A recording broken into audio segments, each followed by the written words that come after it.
Marisa writes science fiction, fantasy, and every point between. She has published 7 co-written novels in shared universes. Her debut solo novel from Baen, Beyond Enemies, over 20 short stories, and she is the series runner for the Urban Valkyries Initiative Shared Universe. Go for it, Marisa. All right. Talon Riaz had not been built for mutiny, but 3 weeks staring at an empty wasteland threatened to tip her over the edge. We definitely won't get a bonus if you do that, Bee said, flipping one of her many screens to a satellite view of the uninhabited scrubland around them. Do what? Talon reclined her chair and spun it, eyes fixed on the smooth metal above her rather than the endless, scraggly trees and pit-blasted dirt on display. Start pitching ordnance into the field, glare a hole through my very valuable tech, call in to submit our resignation. I wasn't gonna do any of that.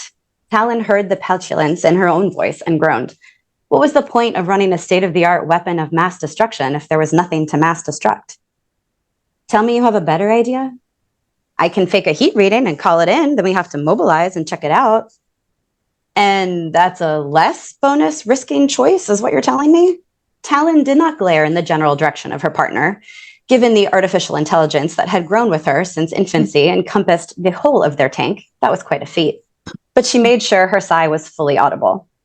They are much less likely to discover my sneakiness than yours. Rude. Talon straightened her chair and kicked her legs over the pristine floor of the tank. The wall of screens in front of her, currently displaying 6 iterations of absolutely nothing of interest, flickered in a pattern that had become Bee's version of sticking out her tongue. And correct. Bee's voice should not have contained smugness, much like Bee's screens should not have been able to convey someone sticking out their tongue, given she was a long-perfected AI program with neither tongue nor voice of her own.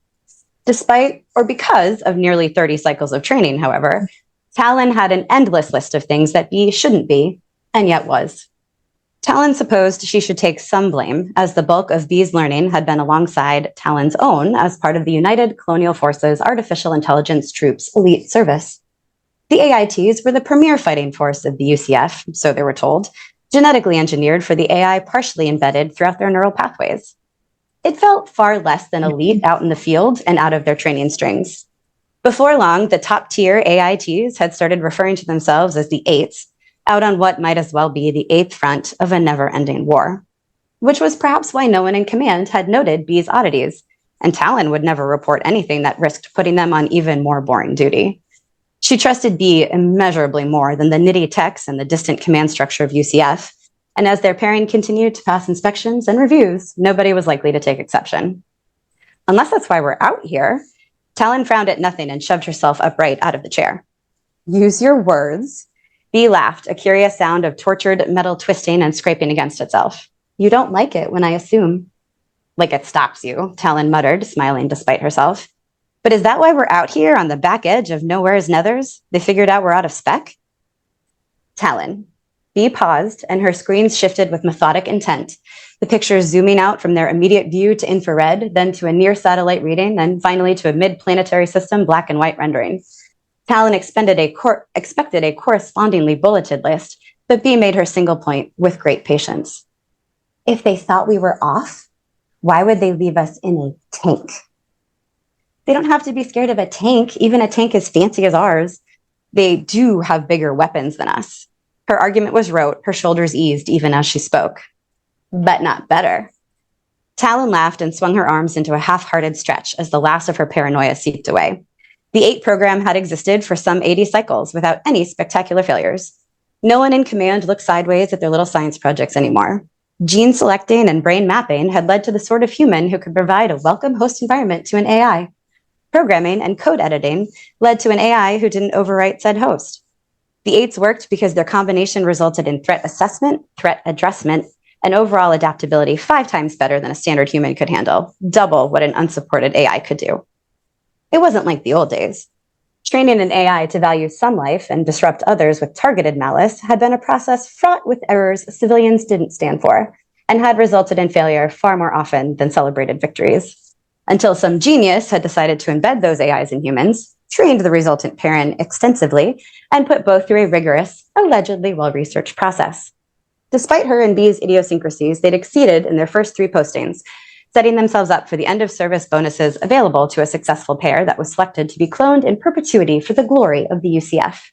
Until, for no reason either of their advanced computing power had been able to decipher, they and several of their fellows had been summarily set off to the uninhabited side of a dusty planet, well away from the active front against the Interstellar Defense Corps. Patrolling, nothing. Protecting, nothing. The planet they'd been exiled to contained no settlements, no valuable resources, only brushland studded by long, ruined stretches of pinkish desert. You're dwelling.